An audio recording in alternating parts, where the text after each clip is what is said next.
Assalamualaikum warahmatullahi wabarakatuh. Nama saya Muhammad Rizky Maulana Suherman.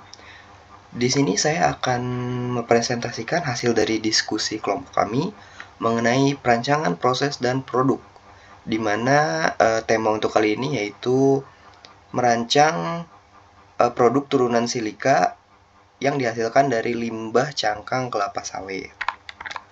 Berikut untuk anggota kelompok kami yang terdiri dari Putri Zurhatul Uzla, kemudian Muhammad Gama Wikrama Putra, Fauzia Fitri Nurhaliza, Hilmi Dava Winardi, M. Rizky M. Suherman, dan Sharon Regina Artamevia. Nah, berikut hal-hal yang akan saya jelaskan, yaitu tentang kelapa sawit, minyak kelapa sawit, limbah kelapa sawit, apa itu SiO2 atau silikat, kemudian cara pembuatan silika gel, dan yang terakhir itu kesimpulan dan sarannya. Yang pertama yaitu mengenai kelapa sawit. Kelapa sawit atau dengan nama latinnya Elaeis guianensis merupakan sejenis pohon yang berasal dari wilayah tropis. Tumbuhan ini terkenal karena buahnya yang menghasilkan minyak kelapa sawit. Nah, minyak kelapa sawit ini merupakan salah satu jenis minyak nabati yang paling banyak diproduksi dan digunakan di seluruh dunia. Minyak kelapa sawit ini banyak digunakan untuk sebagai minyak goreng ataupun sebagai bahan bakar biodiesel. Kemudian minyak kelapa sawit. Minyak kelapa sawit ini merupakan jenis minyak nabati yang diekstrak dari buah kelapa sawit.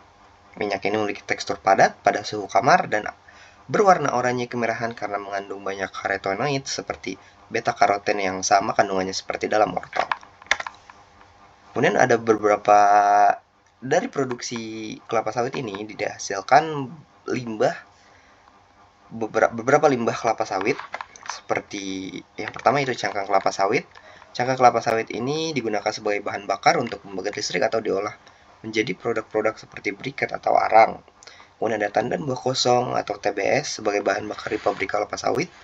Kemudian ada palm oil mill effluent atau POMI, limbah cair yang dihasilkan.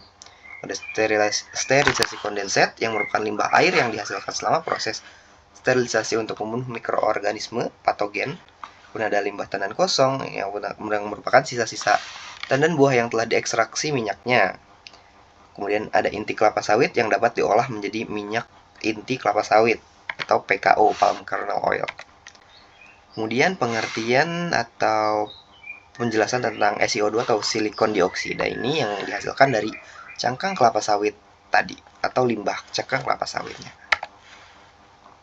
Silikon dioksida atau SiO merupakan senyawa yang terdiri satu atom silika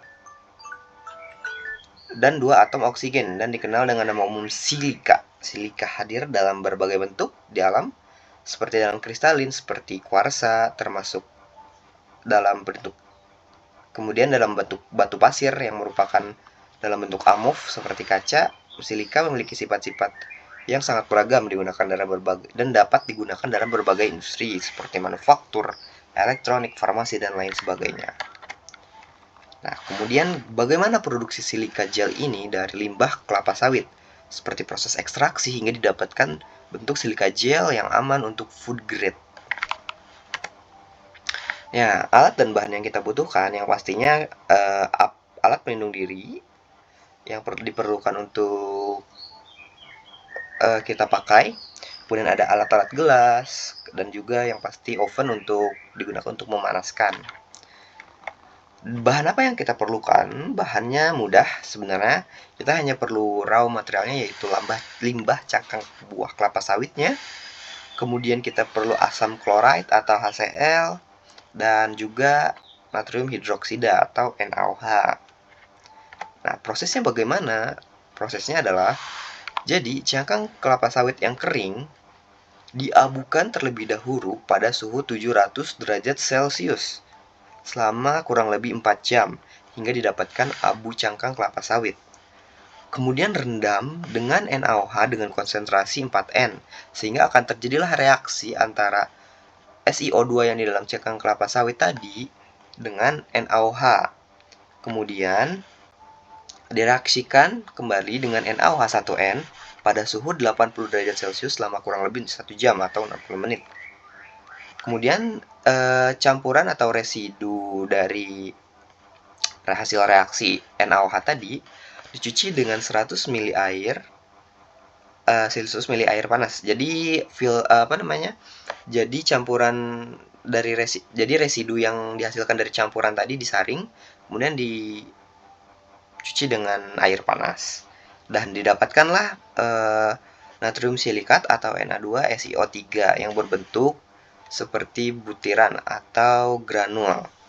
Nah, natrium silikat ini dinetralkan hingga pH netral, kurang lebih pH 7. Kemudian barulah ditambahkan HCl12N sehingga akan didapatkanlah bentuk silika gel atau SiO2NH2O atau silika SiO2 dalam bentuk hidratnya. Dan inilah yang dipakai sebagai silika gel yang berfungsi untuk mengawetkan makanan.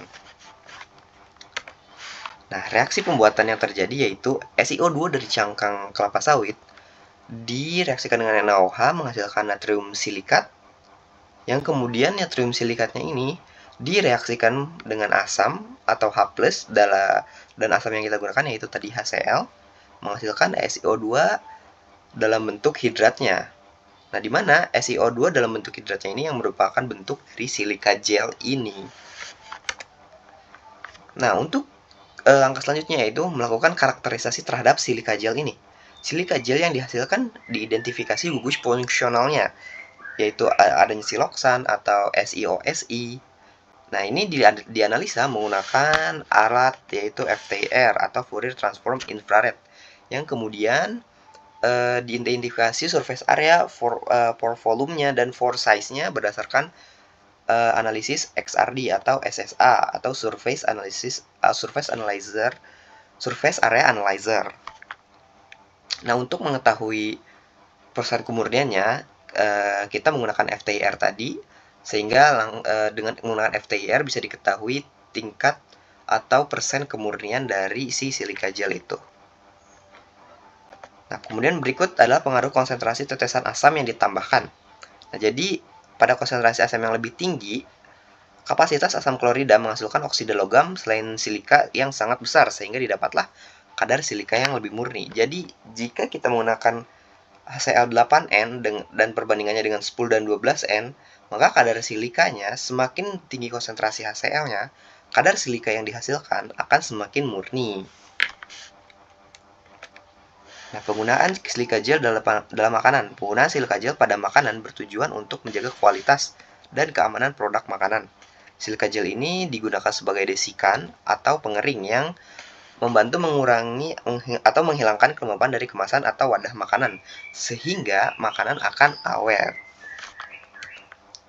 Kemudian ada juga analisis silika dengan klaim food grade. Nah, silika gel ini sebenarnya terdiri dari dua jenis, silika dengan warna biru dan silika yang tidak berwarna atau terang. Nah, silika untuk food grade ini sebenarnya silika yang tidak berwarna, di mana silika gel ini harus terbebas dari CoCl2. CCl2 ini dapat dianalisa dengan menggunakan instrumen seperti AS atau ICP dengan menganalisa logam CO sebagai acuannya. Manfaat penggunaan silika gel.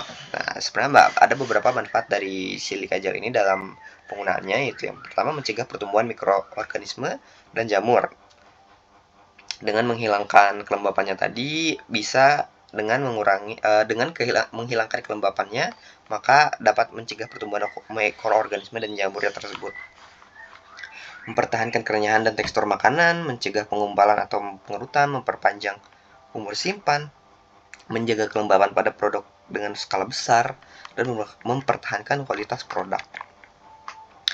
Kesimpulan yang didapat dari perancangan proses silika gel dari cangkang kelapa sawit ini yaitu silika gel ini merupakan agen pengering yang efektif dalam mengurangi dan menghilangkan kelembapan dari berbagai lingkungan atau kemasannya, dapat membantu mempertahankan kualitas produk serta mencegah pertumbuhan mikroorganisme yang berkaitan dengan kelembapan berlebih pada makanan seperti produk yang memiliki tekstur penting yang seperti kaca atau keripik. Silika gel ini dapat membantu menjaga kerenyahannya dan kesegaran produk, sehingga akan sangat berguna di pasaran, apalagi di industri makanan.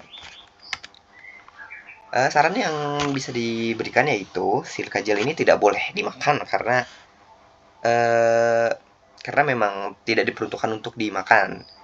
Kemudian silika gel juga dapat digunakan kembali dengan cara memanaskannya untuk menghilangkan uap air atau kelembapan yang terperangkap dalam silika gel tersebut sehingga dapat di-recycle atau di-reuse atau digunakan kembali. Penggunaan silika gel ini harus sesuai dengan petunjuk produsen dan produk harus disimpan di tempat yang tidak dapat diakses oleh anak-anak atau hewan peliharaan yang untuk menghindari konsumsi yang tidak aman. Berikut referensi yang kami gunakan. Terima kasih. Sekian presentasi yang dapat saya sampaikan. Semoga bermanfaat.